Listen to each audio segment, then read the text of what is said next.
What was that? That is the darkest of angels. Фюриоса, сага за лудият Макс, разказва историята на младата Фюриоса преди срещата й с лудият Макс в пътят на Ероста. Докато светът се разпада, тя е отвлечена от зеленият оазис на майките и попада в ръцете на военачалника Дементус. Заедно те стигат до цитаделата, управлявана от безсмъртния Джо. Докато тираните воюват за надмощие, Фюриоса трябва да оцелее, за да открие пътя към дома.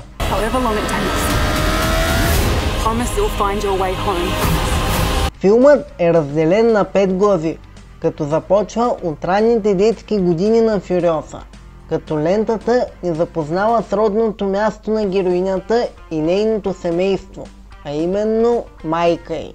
Режисьорът Джордж Милър завръща се за 5-ти път към тази поредица, изгражда ефективно връзката между майка и дъщеря.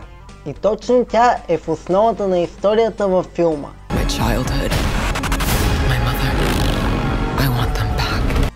И въпреки, че звездата на филма е Тейлър Джой, Алила Брауни, която е в ролята на малката Фюриоса, също се справя чудесно. Кинематографията, една от отличителните черти на предходния филм, тук също е на световно ниво и определено смятам, че ще бъде сред кандидатите за награди в тази категория през следващата година. Не знаех какво да очаквам от Крис Хемсуърт в тази роля и имах опасения, че ще видя малко по-различна версия на Тор на екрана. Но за щастие австралиеца успява да се открои и да остави следа с злодейското си представяне.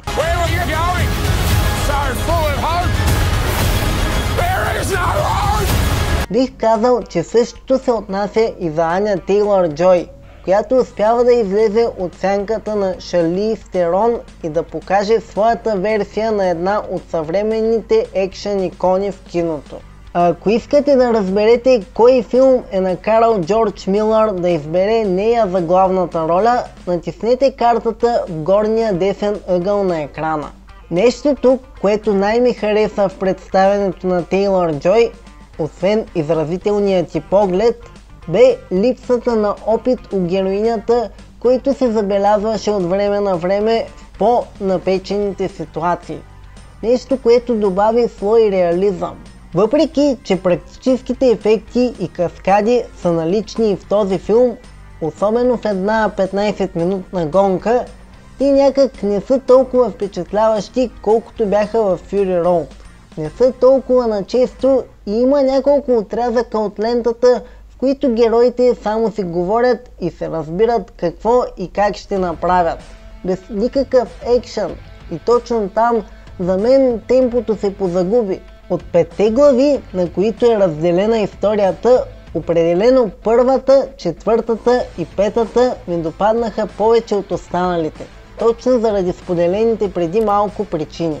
В заключение, Фюриоса, сага за лудият Макс, се струва да се види.